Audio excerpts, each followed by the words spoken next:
প্রিয় দর্শক, ঘোষিত প্রার্থী তালিকায় ২৩টি আসনে আসতে পারে পরিবর্তন। আসন্ন ত্রয়োদশ জাতীয় সংসদ নির্বাচন উপলক্ষে চলতি মাসের শুরুতেই ২৩৭ আসনে প্রাথমিক প্রার্থী তালিকা ঘোষণা করেছে বিএনপি। এর একদিন পরেই মাদারীপুর এক আসনে ঘোষিত প্রার্থীর মনোনয়ন স্থগিত করা হয়। অর্থাৎ এখনো ৬৪ আসনে দলটির প্রার্থী ঘোষণা করা হয়নি। চলতি নভেম্বর মাসের মধ্যে এইসব আসনে চূড়ান্ত প্রার্থী ঘোষণা করবে বলে দলীয় সূত্র জানায়।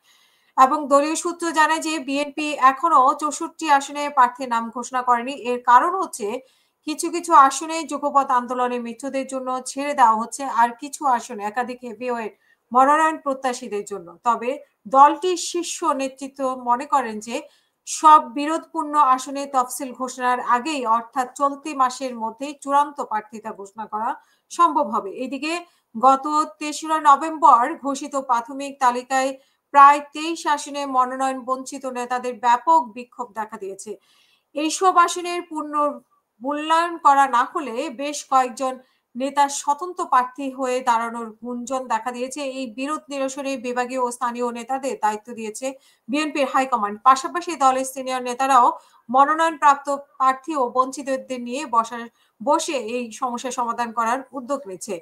দলীয় সূত্র আরো জানায় যে ঘোষিত প্রার্থী তালিকাকে কেন্দ্র করে যেসব আসনে বিরোধ তৈরি হয়েছে সেখানে পরিস্থিতি সামাল দেওয়ার অংশ হিসেবে মনোনীত প্রার্থীদের মাঠ পর্যায়ে অবস্থান নিরপেক্ষ প্রতিষ্ঠান দিয়ে যাচাই বাছাই করা হচ্ছে। যাচাই বাছাইয়ের পর ঘোষিত প্রাথমিক প্রার্থীদের মধ্যে কয়েকটি আসনের পরিবর্তন আসতে পারে বলে দলটির পক্ষ থেকে ইঙ্গিত দেওয়া হয়েছে। সালাউদ্দিন আহমেদ বলেন যে বিরোধপূর্ণ আসনগুলোর সমস্যা নিরসনের দল মনোনীত মনোনয়ন প্রত্যাশী নেতাদের মধ্যে সমঝোতা করিয়ে দেওয়া হচ্ছে।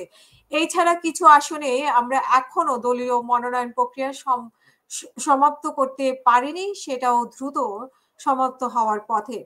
এবং দলটির সিনিয়র নেতারা আশা করছেন যে দ্রুতই বিরোধপূর্ণ আসনগুলোতে সমস্যার সমাধান হয়ে যাবে এবং সবাই মিলে ধানের শীষের বিজয় নিশ্চিত করতে একই সাথে কাজ করবে। বিএনপির নির্ধারকরা জানান যে দল চায় আগামী ফেব্রুয়ারির প্রথম দিকেই জাতীয় নির্বাচনে কোনো রকম বিঘ্নিত না হোক এবং এই নির্বাচনে যাতে কোনোভাবে বাধাগ্রস্ত না হয় সেদিকে বিবেচনা করে প্রধান উপদেষ্টা ডক্টর মোহাম্মদ ইউনূসের জাতির উদ্দেশ্যে দেওয়া বক্তব্যকে স্বাগত জানায় এবং আগামী মাসের প্রথম দিকে ত্রয়োদশ নির্বাচনে তফসিল ঘোষণা করা হবে।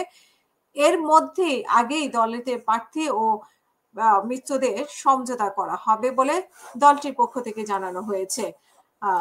সো এই মাসের মধ্যেই আমরা বিএনপির প্রার্থীটা জানতে পারবো এবং শরিকদের মধ্যে আসলে এক ধরনের দ্বন্দ্ব শুরু হয়েছে, কারণ শরিকরা এখনো নিশ্চিত হতে পারেনি, যেহেতু ঘোষণা করা হয়নি সেহেতু শরিকরা যেসব আসন থেকে দাঁড়াবে সেখানে অলরেডি বিএনপির প্রার্থীরা তাদের প্রচারণা করছে। এতে শরিকদের এক ধরনের আতঙ্ক কাজ করছে যে শেষ মুহূর্তে নাম ঘোষণা হওয়ার পরে তারা কোনো ধরনের হামলা শিকার হতে পারেন কিনা, কোনো একটা দ্বন্দ্ব হতে পারে কিনা বিএনপি প্রার্থীদের ক্ষেত্রে।